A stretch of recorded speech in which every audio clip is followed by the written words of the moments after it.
Election roundup. Beware hubris built on sand. And will the election result stop Australian traitors beating the drums of war? Coming up on this week's episode of the Citizens Report.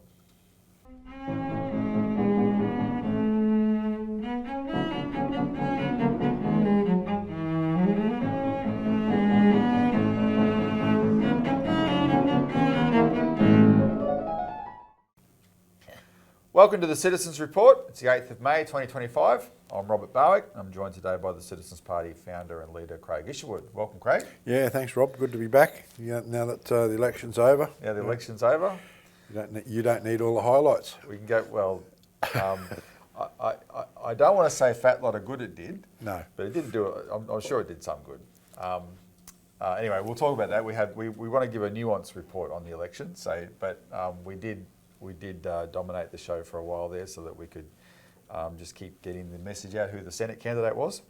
Anyway, yes, welcome back. And now that it is over, we can go from being, back to being flat out instead of just being manic and hectic. Yeah, I think this election was we put a lot of effort into it, a lot of incredible time and effort into the 34 candidates that we had. Yep.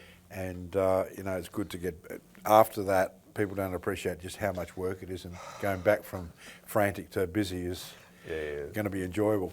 It will be. All right, so look, this show is going to be dominated by the election. We've got some very interesting things to talk about, though. One is,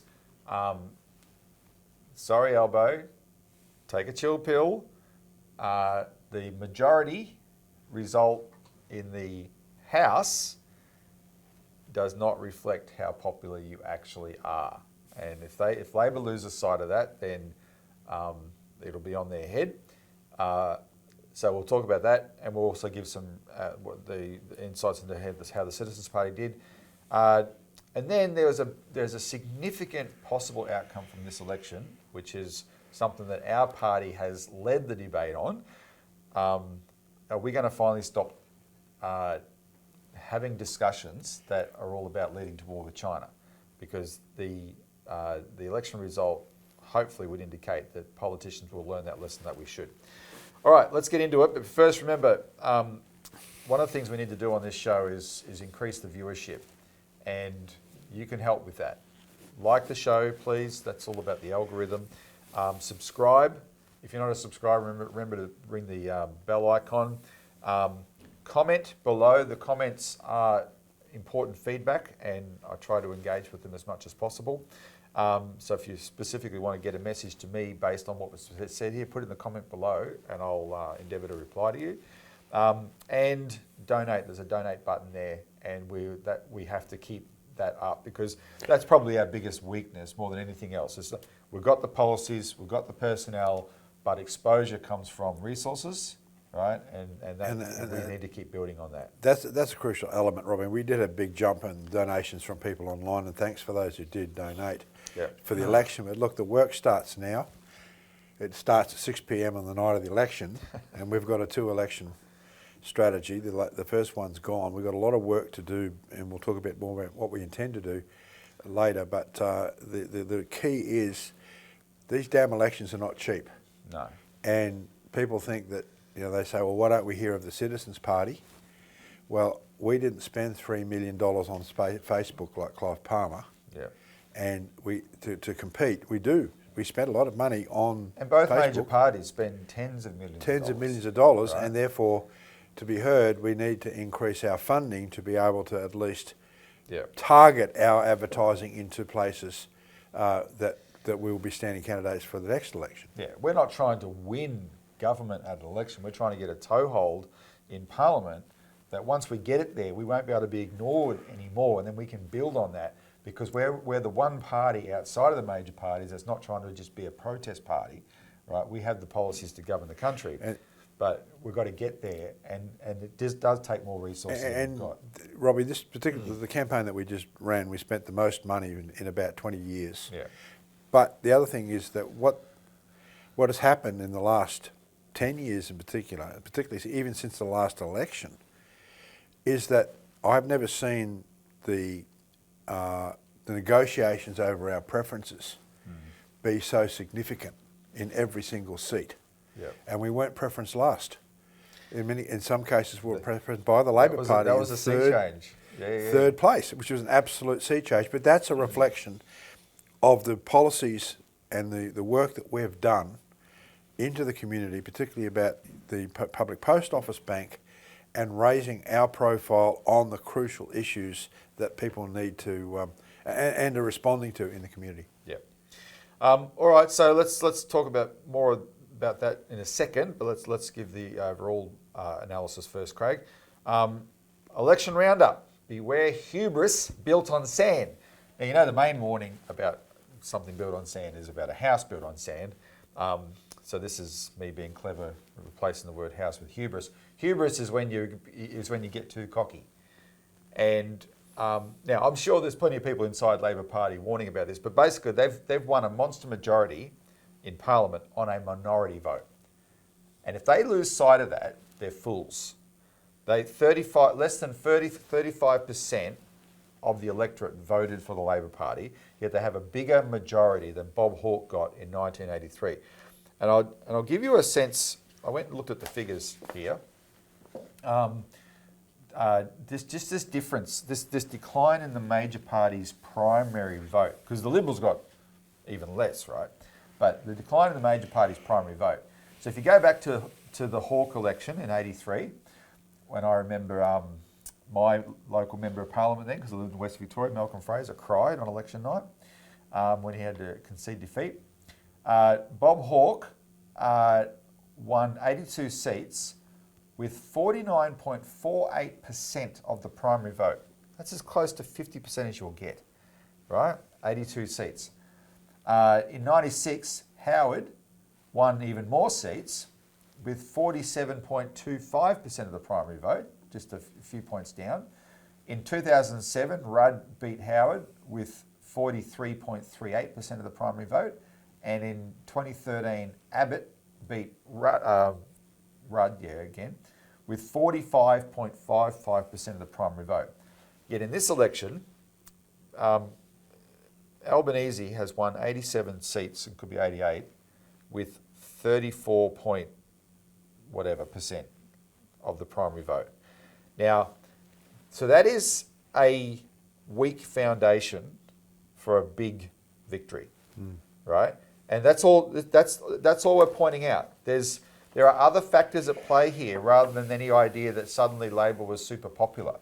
No, and I'll go through some of those other factors which I think people need to reflect on. So essentially it comes down to preferences, and that's our system. Sometimes that can be frustrating, but then if you don't like maybe the best combination, maybe the best way to make a preferential system work is to not have compulsory voting. Who knows? But anyway, it's almost pointless having these debates because it's the system we've got. And the thing is, Robbie, I noticed from doing the scrutineering at the Senate level, a lot of people do optional preferential voting anyway. They don't follow the tickets. They'll do what they want. And this idea of compulsory preferential voting, it does lock in the majors. It does. And if you don't have preferential voting, then you get what's happened in the UK, where Keir Starmer got 20% of the eligible vote, because there was the biggest chunk of the vote went to non-voters. They have first past the post. 20% of and because they have first past the post, and you could have 50 candidates in a seat, and the guy who gets 5% while everyone else gets 4% wins, right? Or that's my maths is completely out there. I'm sure everyone's pointing it out. So 50, the guy gets 5% when everyone else gets 1% wins, and that's the electorate. So that's an exaggeration, but he got 20% of the eligible vote, and he won this monster majority in Parliament, whereas in 2017, Jeremy Corbyn, a man of great principle, who would have been a real threat to the banks in the UK and to the war agenda, got 3 million more votes than Keir Starmer and didn't win the election, right? So it's these go figure all this sort of stuff. But Labor has to understand. So when it comes down to preferences, what happens? People voted Labor, 35% of people voted Labor, and then in deciding their preferences, that's when the distaste for Dutton came in. right? Because they're using their preferences to vote against Dutton. And we put out a press release where we said, Labor wins shallow victory against dud opponent, because Peter Dutton proved to be an absolute dud as a leader, especially a leading candidate.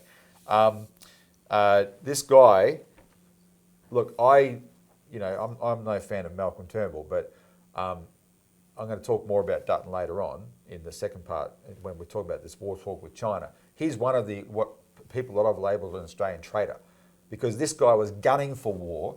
He had these portfolios. First, immigration, where he was both absolutely.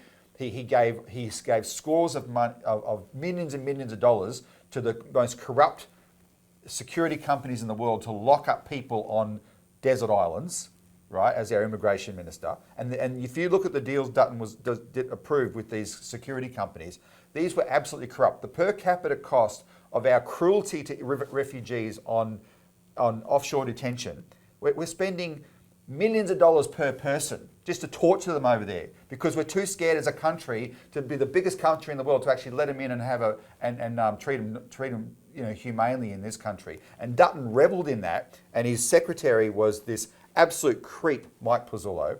And then he went to Home Affairs, where he took Pizzullo with him, and they conjured up all these ways to torture us as Australian citizens, including that Annika Smethurst blew the whistle in 2019 on the fact that Dutton and Pizzullo wanted this absolutely intrusive surveillance system on all Australians, right? And when she blew the whistle on that because she got a leak, that's when she was raided by the federal police for that. Remember that? That was Peter Dutton and Mike Pizzullo.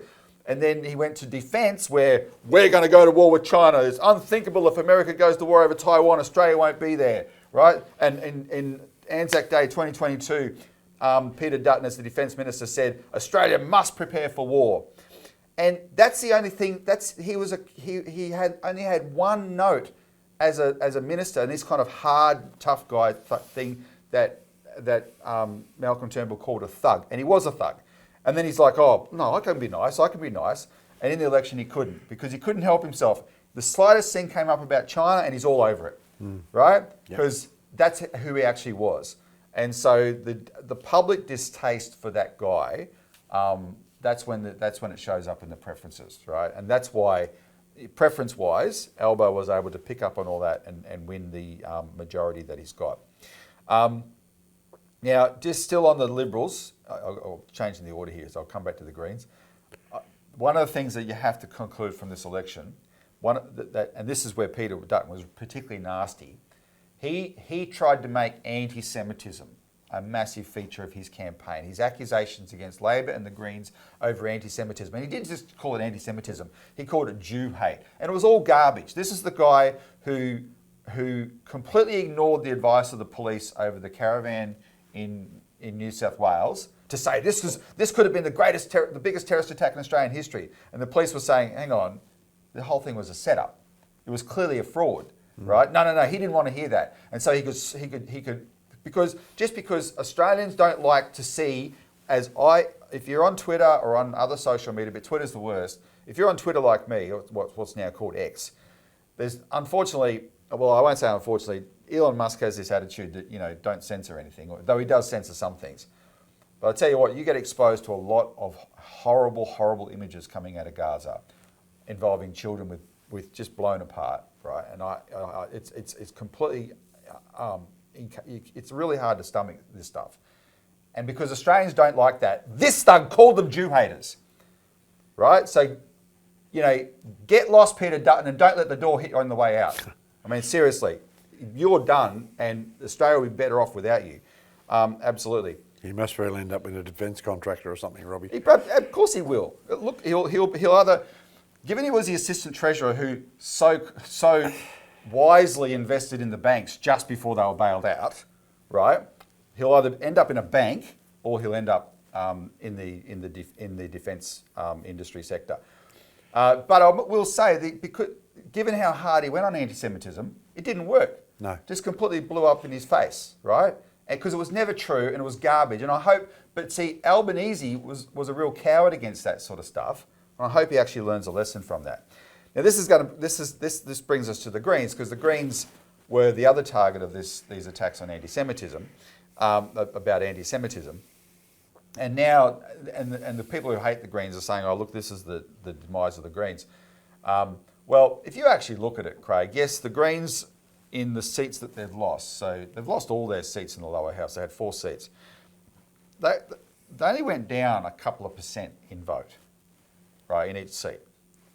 So they went from 34% to 32%, 33%, this sort of thing. But the problem for the Greens is they only ever got these, and these are inner city seats, the most green people in the country. Even with that inner city support, they only ever got those seats because in one way or the other they benefit from the major parties' preferences. And the Liberals would even preference the Greens in some seats because, so they didn't preference Labor. But this time the Liberals didn't preference the Greens at all, and Labor preferences were a bit different in some cases and didn't hold fast. And so the Greens lost these seats. And some people are saying, you know, they're calling, I was seeing some people on Twitter calling Adam Bant the leader of Hamas, actually the leader of Hamas in Australia. Just pure old bullshit, if I'm allowed to say that on this show.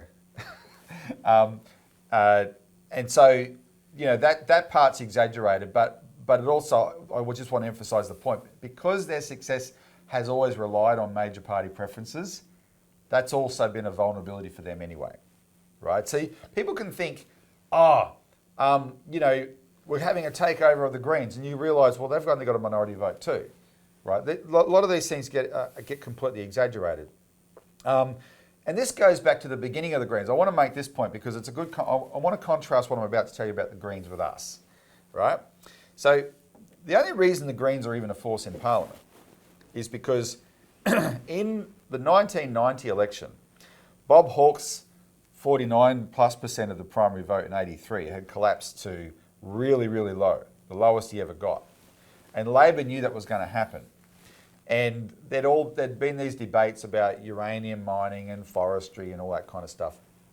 And so the Greens they'd won some seats in Tasmania, and Graham Richardson brags about it in his book, that he came up with a strategy, actually encourage a Greens vote, so the protests against Labor went to the Greens and get it back from them in preferences.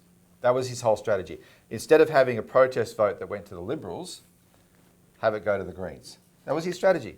And he even committed fraud, electoral fraud, to do it. He brags about it in his book.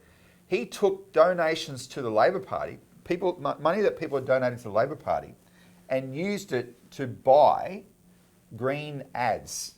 He funded the Greens advertising campaign in the 1990 election to get them to become a political force and get those preferences back.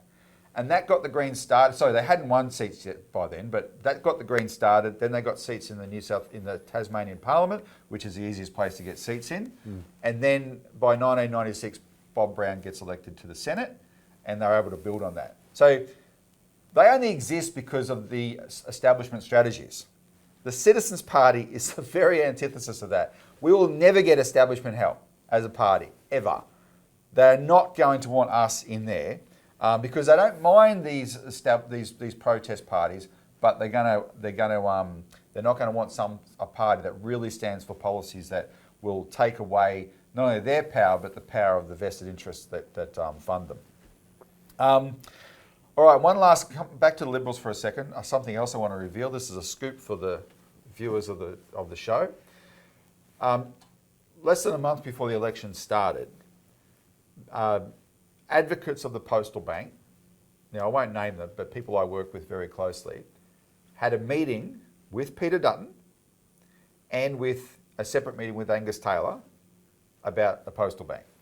Both of those men expressed, well, what do I say? I won't say enthusiasm, but deep interest in the policy, right? They asked all the right questions. These were proper meetings to discuss this as a policy.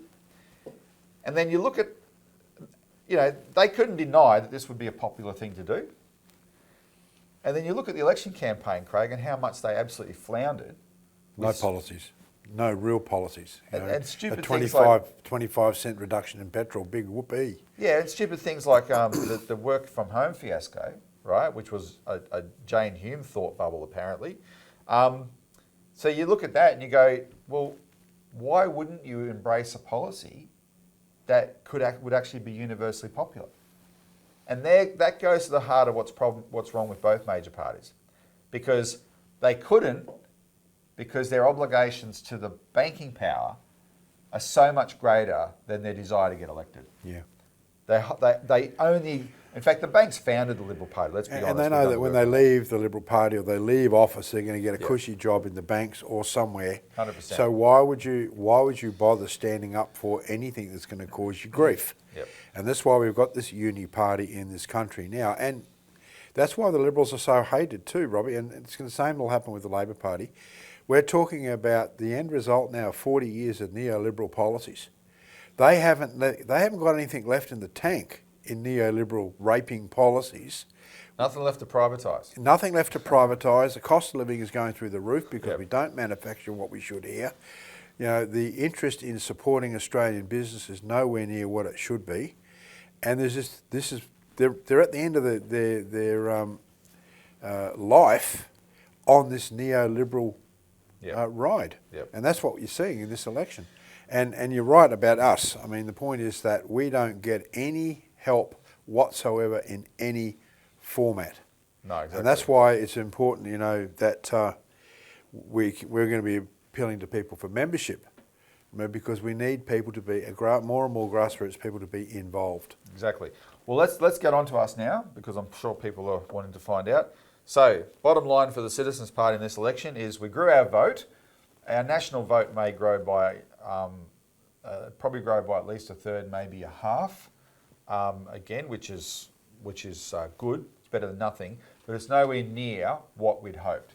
And so, given the effort we put into this campaign, and as you said, we had the biggest spend on this campaign than anything for 20 years.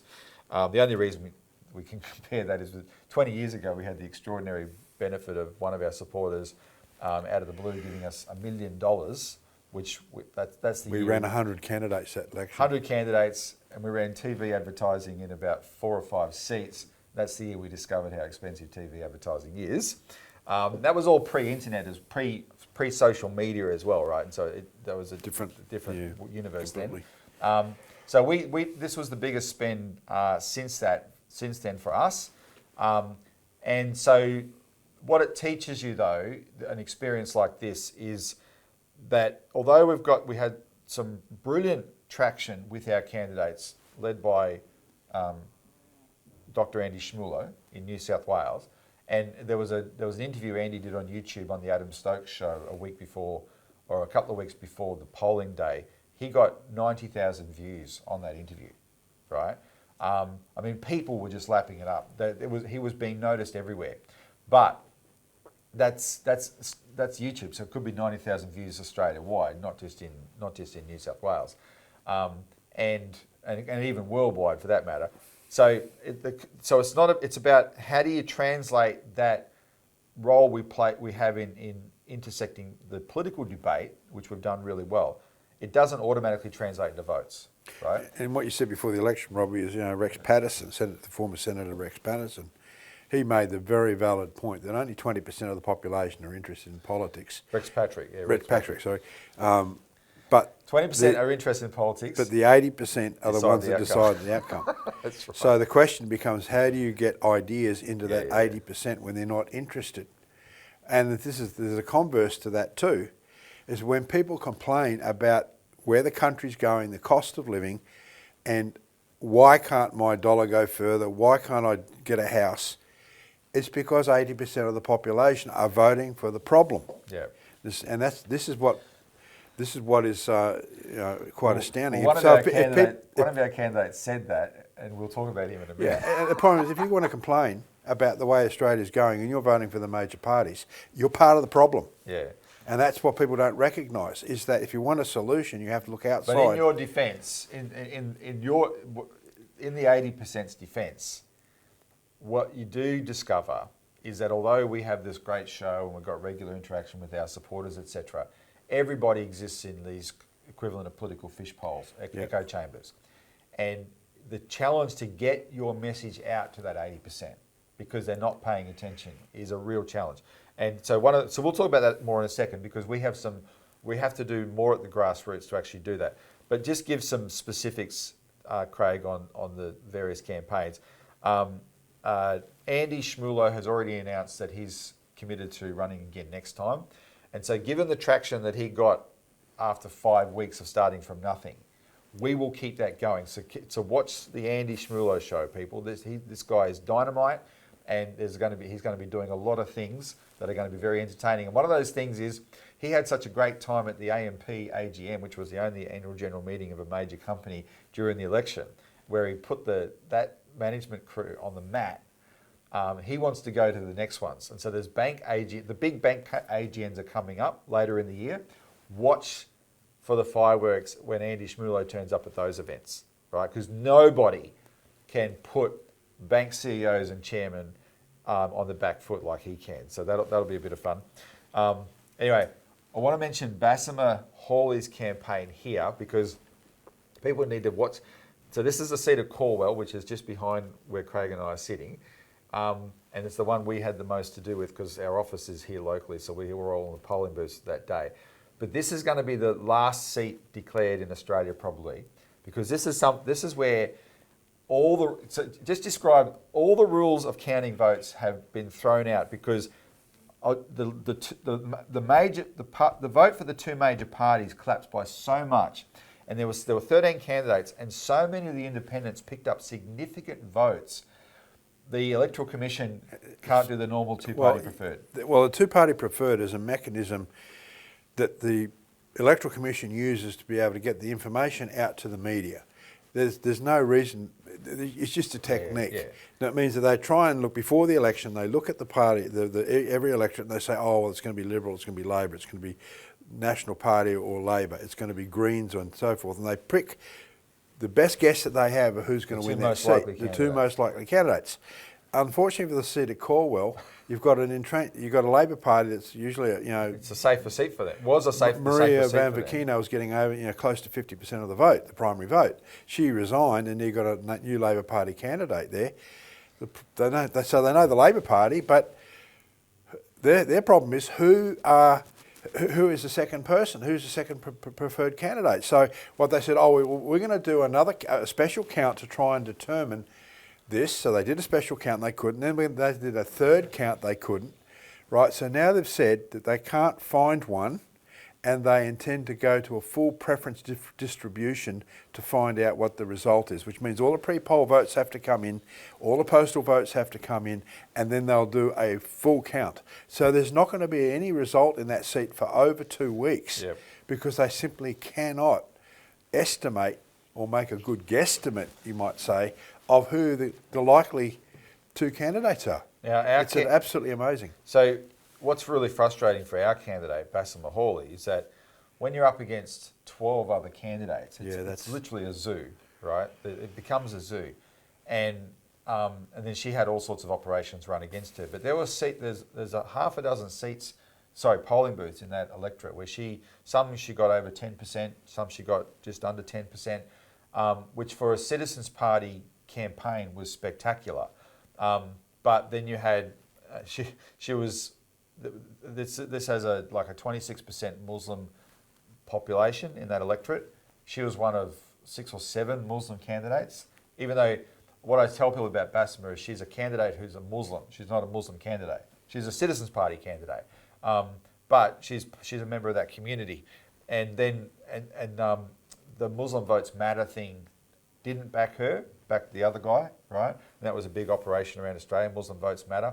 Not that it's actually gone very far, because of course they ostensibly started to punish the Labor Party, and the Labor Party hasn't been punished by it at all.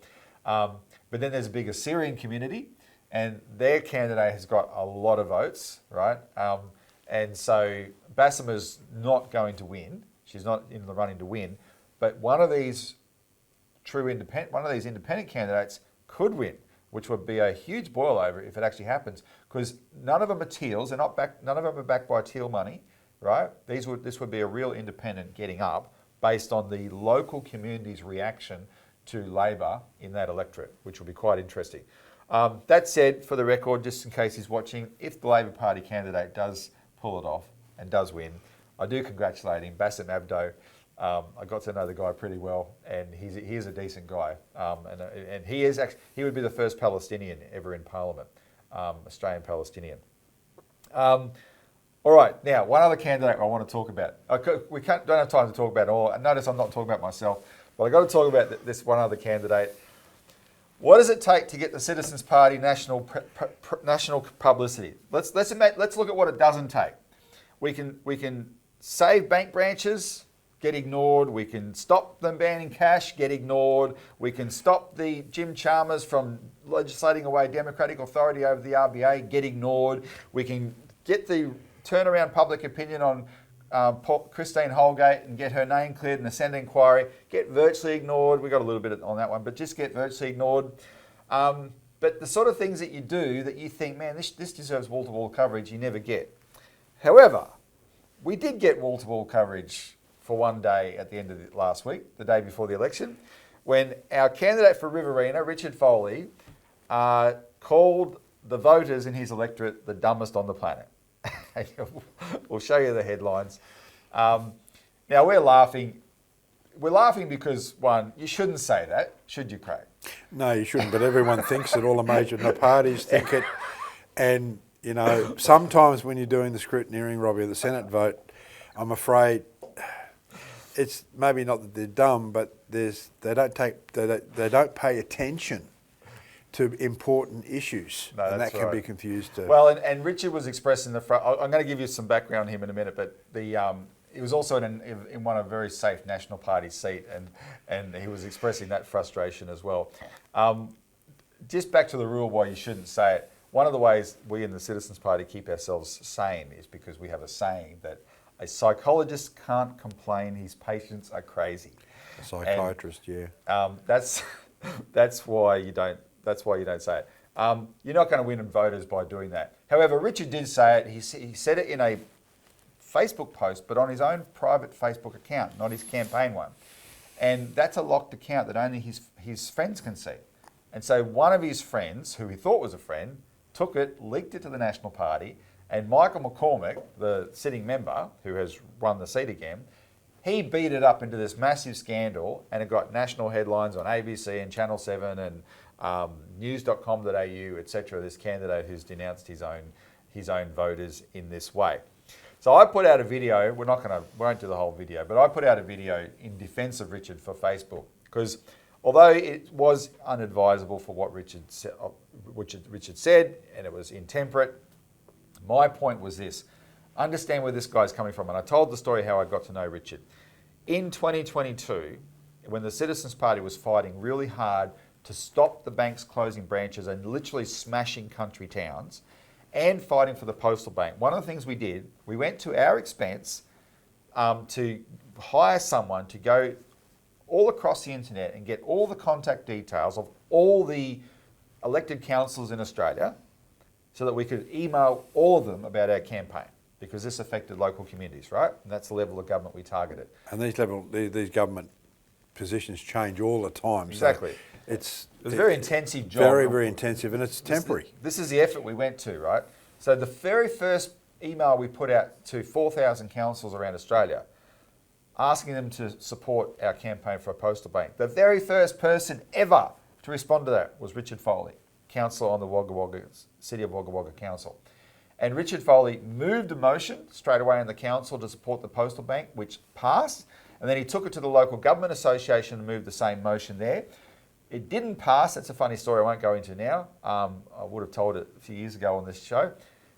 It didn't pass, but my point about Richard is he got going straight away. Now, then we met the town of Junee, where I'll tell the funny story.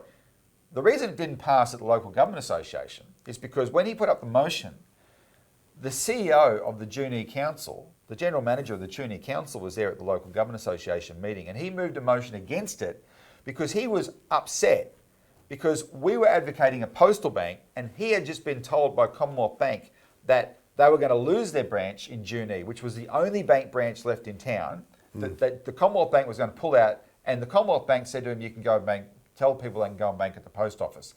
And he had mistaken what we were proposing for that, right? And then he was mad, justifiably mad, and he said no, and what he said won the day, and the motion didn't pass. But a few weeks later, I was introduced to that guy because his town was putting up a fight against losing the Commonwealth Bank. And that guy started working with us. I explained what Richard had been trying to do and I actually explained to him what our solution was and why, which was not go bank with Bank at Post, but actually have a proper post office bank that forces competition on these big four. So we started working with Junee, the council, and made Junee the poster child for bank closures in Australia. And we got on 7:30 report.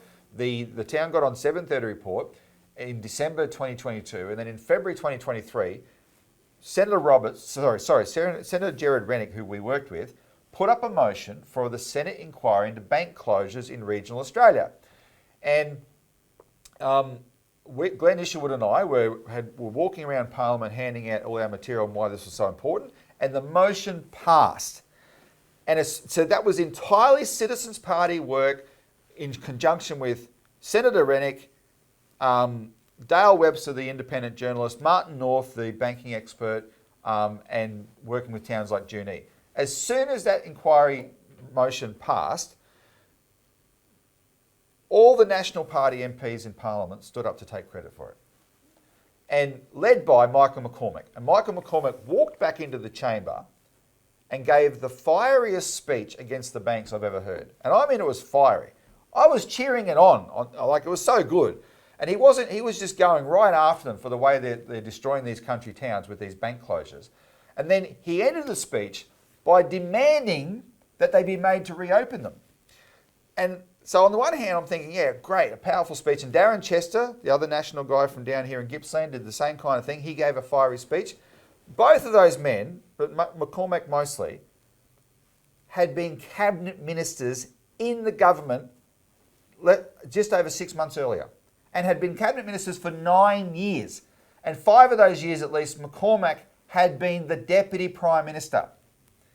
So when they were in a position when they had real power to do something about this problem that by their own admission in their speeches they knew was devastating to regional Australia, and by that time thousands of branches had been smashed in regional Australia, when they had real power to do it, they did nothing. Absolutely nothing. But when the Citizens Party actually saved the bank in Junee, saved the town, that charlatan gets up to take credit. And that's what Richard Foley knew when he is watching this conga line of National Party voters just going to get the how to vote card from Michael McCormack. That's the frustration that boiled over, right? And there's no way we were going to throw Richard Foley under a bus for saying something intemperate when that's the actual truth of the matter. That's the difference between us and that party. And if the only allowance you make for the voters is most of this they don't know. Because the media, the same media that gave wall-to-wall coverage to Richard's comments, stupid comments, never cover us for what we've done. Even though we put out press release after press release after press release explaining this stuff. That's how the game is rigged in Australia. So don't give up, people, just because the election doesn't go your way. We are a force in this country, and there's a little, that story is a little insight into how the actual system works. All right, Craig, enough of that. Where to from here? Well, Robbie, how much is a pack of smokes? Jeez Louise, I'm not the candidate anymore. But it's $60. I know eggs. Ask me eggs. No, I want smokes. I don't smoke. I know, we don't smoke. I don't smoke either, but I think a pack of smokes... So this is an unscripted show. It's about $60. Right, okay. Right? Okay. What we are asking people to do is spend $20 or $30.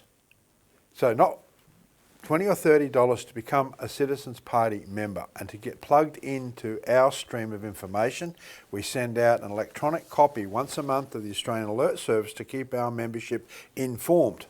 Now this is because... And we'll give you something to do between elections, trust me. Right, so if you go out and buy one pack of smokes for $60, we're asking people to spend a half or a quarter of that, or roughly, for a membership that lasts an entire year to a political party that is actually doing everything that you just gone through that the major media ignores. Yep. Now, if we want to get tens of thousands of members across Australia, because by doing that, we can actually then intersect these ideas, our ideas, better in, say, for example, the Riverina electorate. If you have an army of 100 members in the Riverina electorate, which we have dispersed around the entire area of that part of New South Wales, but not in that electorate, then you can, at the next election, put the sort of pressure necessary on the major parties to get our ideas out to the population. You can man polling booths better. You can man polling booths, you can be things. much more visible, you can get ideas out to the population via letterbox distribution, all that sort of stuff. Plus, you can give us the feedback on the issues that we should be intervening on, because one of the things that we discussed last night is we did this brilliant campaign on bank branch closures, but we should have been the ones holding public meetings in all the towns losing their banks, so people actually saw that it was the Citizens Party that was fighting for them, right? And not allow these charlatans in the National Party to run away and lie and take the credit, that sort of thing. And so you can be the people who say, look, this issue is happening to us. What can the Citizens Party say about it? Well, let's have a meeting. Andy, if you're in New South Wales, I can tell you Andy Schmulo is really keen to come and hold public meetings around New South Wales. If you want a public meeting in your area that you're prepared to help us build for, we'll come. You can have someone as powerful as Andy Schmulo speak at your public meeting on these issues. Yeah, and so that's why people can jump on our website. They can become members for a third of a pack of cigarettes. I mean, when you think about it that way, it's not a lot of money, but it means that we can then look at all sorts of political structures. So give up smoking and join the Citizens Party. Is that your message? No, it's just compare it. Give up. Oh no, they've got to give up smoking. Dr. Hakim would say give up smoking. Oh yeah, no, I'm not a doctor. I'm not going to tell people what to do, but I accept to join the Citizens Party. Right. All right, so that's quite important. Like I said, we'll much more grassroots stuff you'll see from us. And then I just want to mention three or four things quickly in terms of where we're going from here, because one of the issues that was talked about, and a lot of it by the Teals actually, was there was a lot of discussion of we need an inquiry into AUKUS, because AUKUS is a scam. Everything about AUKUS is a scam. We're going to pay through the nose for this, and there's no guarantee we're going to get anything, right? So forget whether we need submarines or not. It's all a joke. All the experts know the whole thing's a joke. So problem is Albo's a coward, and he's committed us to it, and he doesn't know how to back out of it. So if we can get a Senate inquiry into AUKUS, and our party is going to drive for a Senate inquiry into AUKUS where all the reality can be aired and can't be denied, it might actually give Albanese the excuse he needs to save us from spending $368 billion on a stupid project in the first place. The other thing we want to push for an inquiry into is an inquiry into what has actually happened in the banking system 6 years after the Banking Royal Commission. Because that was such a big Royal Commission, you'll remember it, but 6 years later, all the experts involved, including our party, which knows banking better than anybody, say it may as well not have happened. But none of this is not acknowledged anywhere. This is what the banks say, what the Banking Association says, and what the two major parties say. Oh yeah, we had a Banking Royal Commission and we cleaned up the system. Garbage. So we're going to get a Senate inquiry into that, where the reality of that can be aired, and all the thousands of bank victims in Australia can participate in that. Also, we're going to keep pushing for the postal bank. The postal bank is the solution. My friends among the post office licensees, they're in despair. One of the reasons they're in despair is not because they hate Albanese particularly, but Labor in its first term did nothing to stop the Management of Australia Post's agenda to get rid of post offices. And they think if they didn't do nothing in the first term, and now they've got a monster majority, what are they going to do, right? The solution is the post office bank. That'll save post offices and banking services. And of course, we still need the problem of breaking the power of the banks, and the post office bank, public post office, People's Bank, is the number one policy to do that. And a related thing, on the 24th of this month of May is the first anniversary of the release of the report of that Senate inquiry into bank branch closures. And so it was handed down on the 24th of May last year, so we're coming up to the anniversary. The government is supposed to respond to these inquiry reports within 90 days, and Labor said nothing, right? And so we're going to make a big deal about that and hold their, because we don't care if we're in Parliament. Well, we want to be, but no, but we don't have to be in Parliament to hold them accountable, right? And that's what we do better than anybody. So we're going to make a big issue about that, because here's one example of why we have to. This week, the headline was, I kid you not, it seemed like a good headline. Westpac has opened 3 bank branches in places where they'd closed them. Moree, Smithton, and one other town. Smithton in Tasmania, one other town. It's like, oh, wow. Talk about a reality check. And the Westpac head of retail banking, he actually made the point that the reason he reopened the one in Moree is because he went there and saw what a booming town is and thought, why don't we have a branch here? But guess what? They're not actually branches. They're offices, because you cannot get cash. These are cashless branches. There will be an ATM you can get cash from. But think about the logic of that. These bastards in Westpac head office, they know they need an office there, but they do not want the little old people and the Indigenous people who have language problems and disabled people and people with eyesight problems, etc. They do not want to give them the courtesy of being able to go and line up at the counter and get cash over the counter.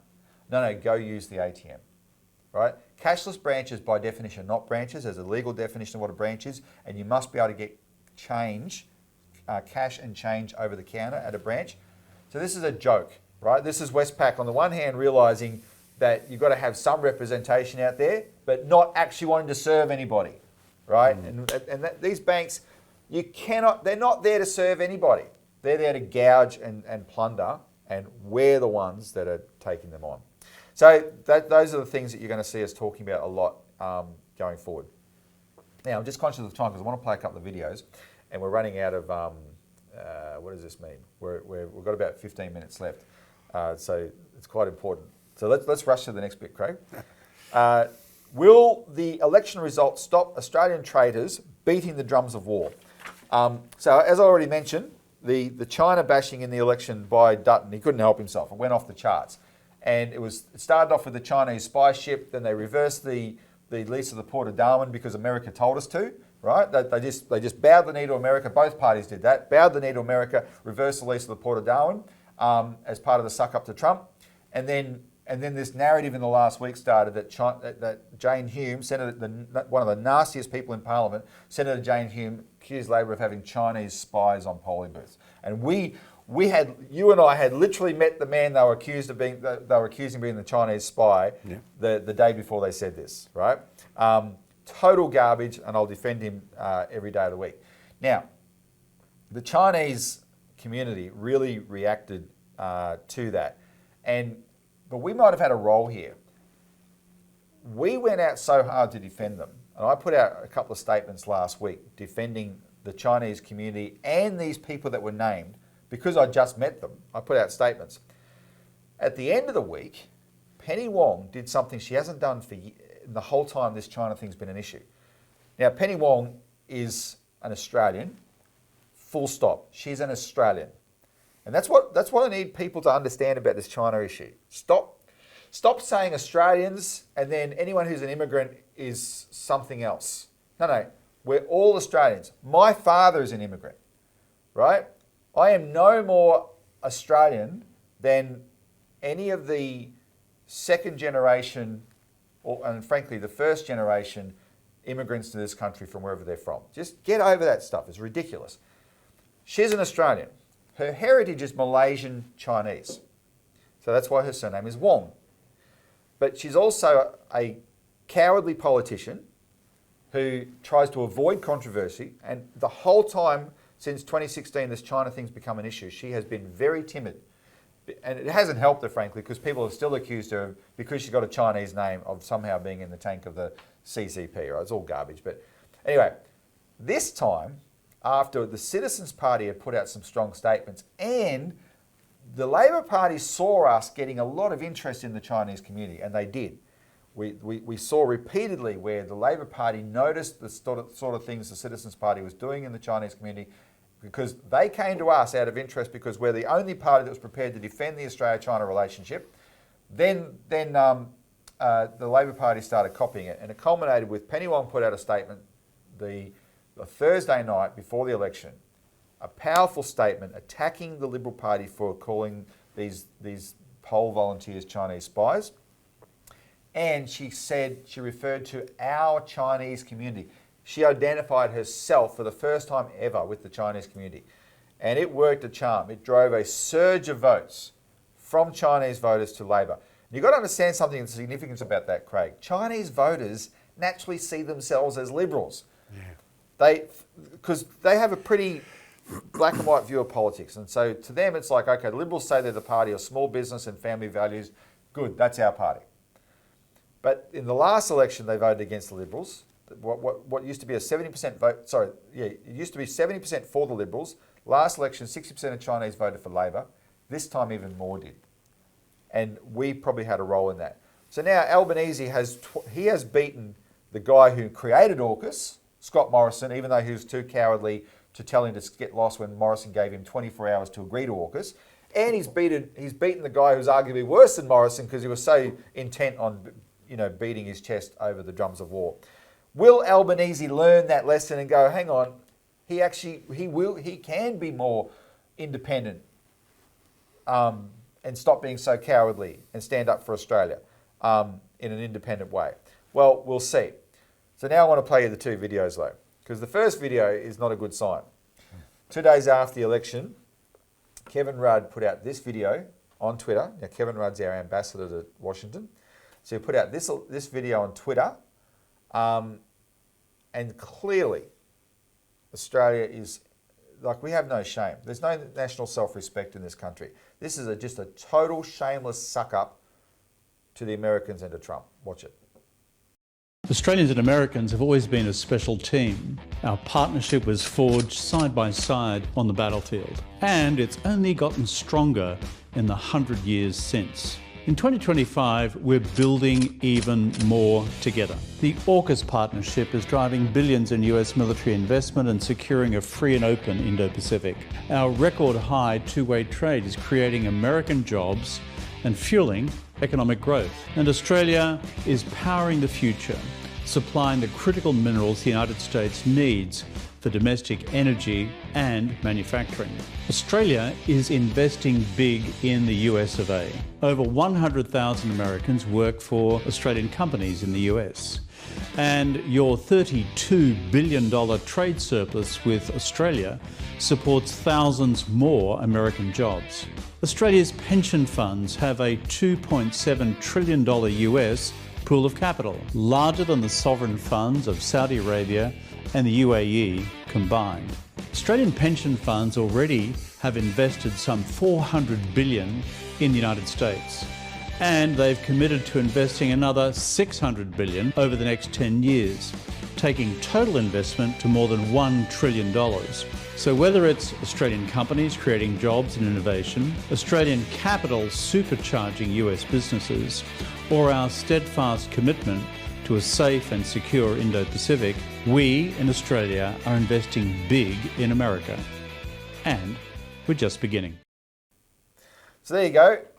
Everything we're oriented to is making America great again. Yeah, Robbie, that video is sickening because it's Mr. Rudd, me, myself, just literally selling us out. It's so well, shameless. I tweeted that if we're going to be in suck-up mode, Rudd's the perfect guy for the job because he is an enormous suckhole. That's disgusting. Don't we have any pride at all? No. No, that's Well, have our superannuation. We love the fact that we're a free country. Come and get it. Yeah, that's right. We're a free country. Come and get us. Get Australia. We're free. Anyway, so that was pathetic. However, I want to play you a video that blew my mind. I'm not going to play the whole lot. We'll put a link below. This was 3 nights ago, I think, on Sky News. Now, just to give you some context, a few years ago, Sky News is so bad that they've driven this beating the drums war against China the whole time it's been an issue. And a few years ago, I went to the Sky News YouTube page and I just took some screenshots of the whole tiling of videos where you can see it's like 3 out of 4 of every video is something about China. That's how much they drove this. So when Andrew Bolt did this segment in his show on, I think it was Monday night, and my father actually tipped me off to this, so thanks, Dad. because I don't usually watch Bolt Show, but I do have Sky News. When he did this segment, I looked it up. I was just blown away. Now, I'm not going to play the whole thing. I'm going to play the first 4.5 minutes. Have a look. Andrew Bolt did 10 minutes on Sky News about China, where he did not say anything negative about China once at all. He said this instead. So tonight I want to show you a frightening contrast. Well, I don't know, it might be an inspiring one for you.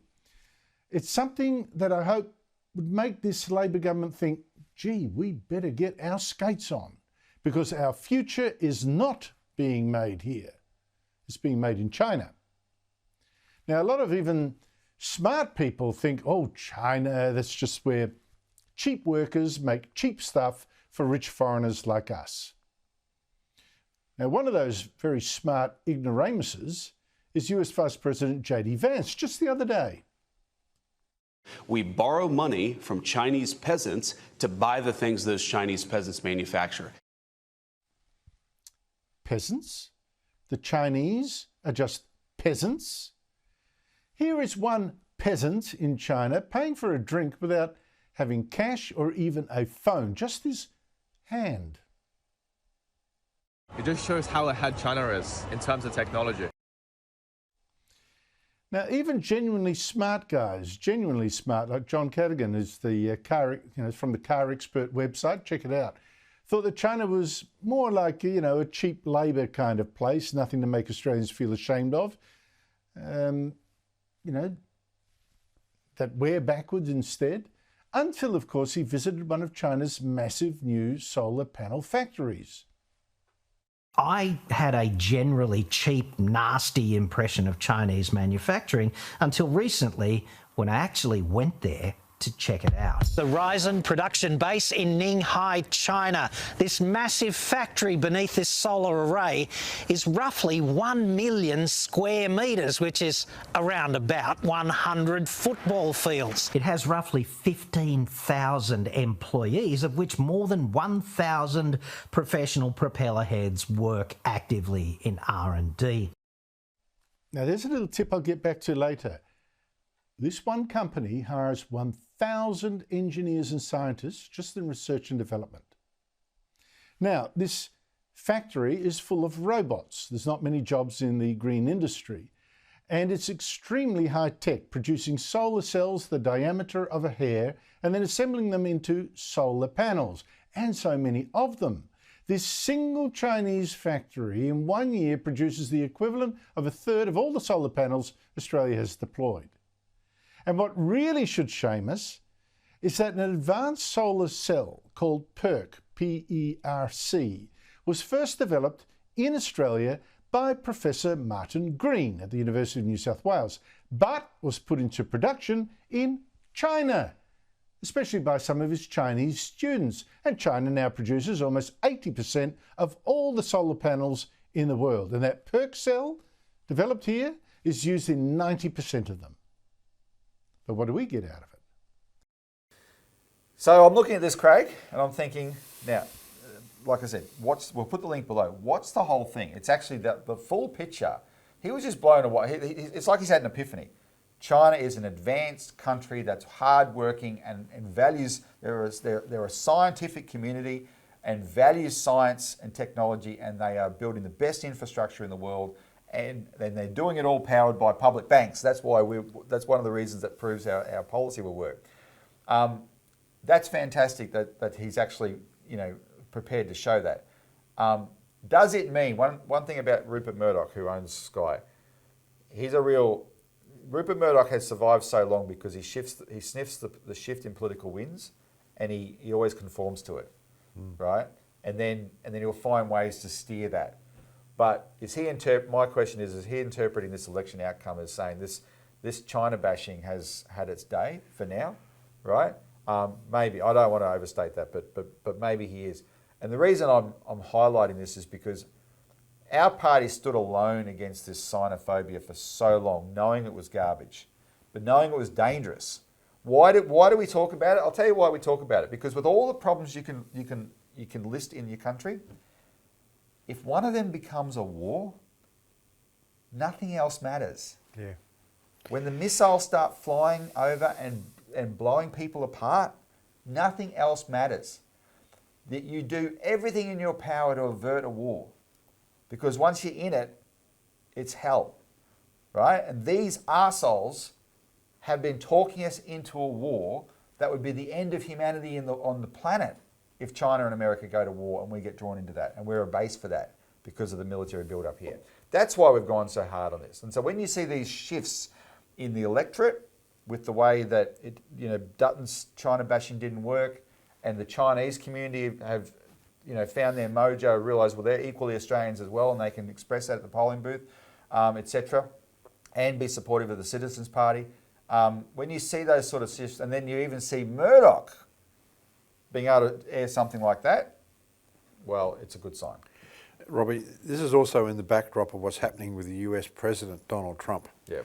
And we can't underestimate this. I mean, the uncertainty that he has brought into the world has meant that, Australia is looking at this and saying, well, where actually do we stand now? What's going on here?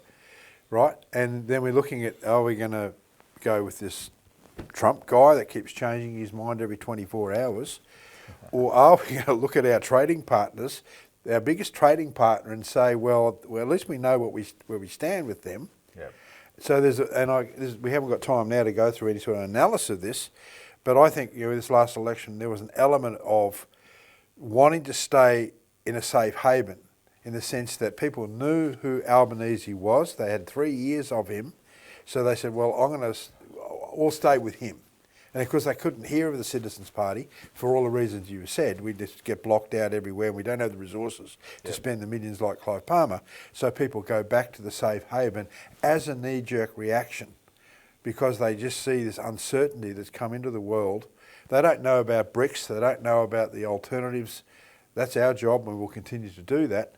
So what you're seeing is a phase change, like you're saying, because I was absolutely blown away when I saw Andrew Bolt do that. I think, what the heck? Am I in the right room?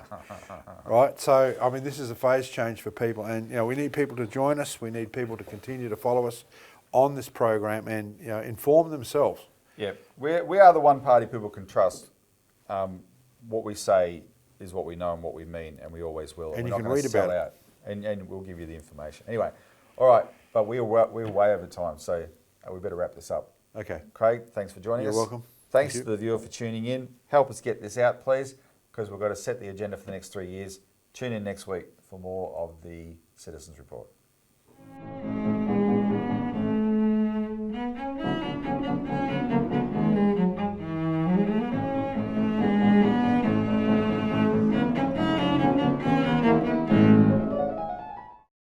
Authorised by Robert Barwick, Citizens Party, Melbourne.